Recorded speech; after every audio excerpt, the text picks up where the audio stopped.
Police అధికారిని తప్పుడు కేసులో ఇరికించాలని ప్రయత్నించిన దుండగుల 5గురిని గుంటూరు పోలీసులు అరెస్టు చేశారు. జిల్లా ఎస్పీ కార్యాలయంలో జరిగిన మీడియా సమావేశంలో ఎస్పీ వకుల్ జిందాల్ మాట్లాడారు. తుళ్లూరు సీఎస్ శ్రీనివాసరావును తప్పుడు కేసులు ఇరికించారని కన్నెగంటి అరుణబాబు ప్రయత్నించారని అన్నారు. కొంతమందిని తన ఇంటి వద్దకు పంపి తన కారు అద్దాలు పగలగొట్టించి దానిని వీడియో తీయించారని చెప్పారు. సాంకేతిక పరిజ్ఞానం ఉపయోగించి 5గురు నిందితులను అరెస్టు చేశామన్నారు. వారిపై రౌడీ షీట్లు ఓపెన్ చేయనున్నట్లు ప్రకటించారు.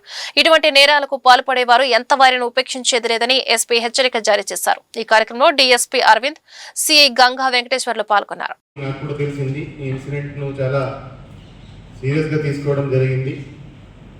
దాని మీద నెంబర్ ఆఫ్ టీమ్స్ ఇన్వెస్టిగేషన్ కోసం పెట్టడం జరిగింది. అది ఎవరు చేశారు ఏంటనేది.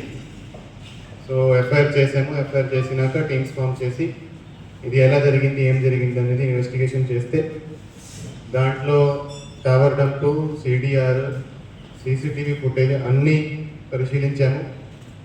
అన్నీ పరిశీలించినాక నాకు తెలిసింది ఏంటంటే ఈ అరుణ్ బాబు అనే అతను సొంతంగా కొంతమందిని పంపించి మా తంగి శ్రీనివాసరావు ఇన్స్పెక్టర్ పేరు మీద దాడి చేయించి మా తంగి శ్రీనివాసరావు నా మీద దాడులు చేస్తున్నారు, నా మీదకి వస్తున్నారని ఒక క్రియేట్ చేయడానికి ఇది అంతా డ్రామా రచించడం జరిగింది.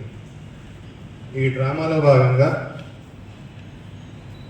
ఈరోజు మేము ఎవరైతే ఈ డ్రామాలో భాగంగా ఇతనికి సపోర్ట్ చేశారో, ఎవరైతే అక్కడ వచ్చి ఈ కార్ అద్దాలు పగలగొట్టారో, ఎవరైతే వాళ్ళని పంపించారో దాంట్లో మేము 5 మందిని అరెస్ట్ చేశాము. సో 5 మంది ఎవరు? బడే జగదీష్, మేడా సంపత్ కుమార్,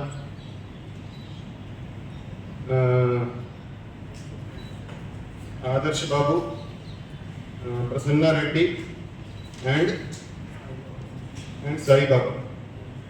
5గురుని ఈరోజు అరెస్ట్ చేసి రిమాండ్కి పంపించడం జరుగుతుంది. సో దీంట్లో జరిగింది ఏంటంటే ఫస్ట్ ఈ కన్నెగంటి అరుణ్ బాబు అనే అతను జగదీష్కి ఫోన్ చేస్తాడు.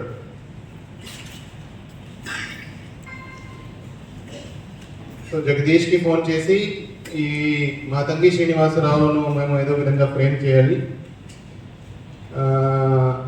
నా కారు అద్దాలు పగలగొట్టాలి, అక్కడ వెళ్ళి మీరు శ్రీనివాస్ గారు చెప్తే అతను చేపిస్తున్నాడు అనేది వస్తుందని.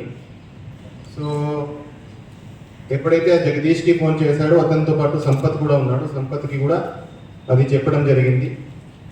సో జగదీష్ ఒక డౌట్ పడితే సంపత్ అతన్ని అష్యూర్ చేశాడు, అరుణ్ బాబు అన్ని చూసుకుంటాడు, పర్వాలేదు మనం చేస్తామని.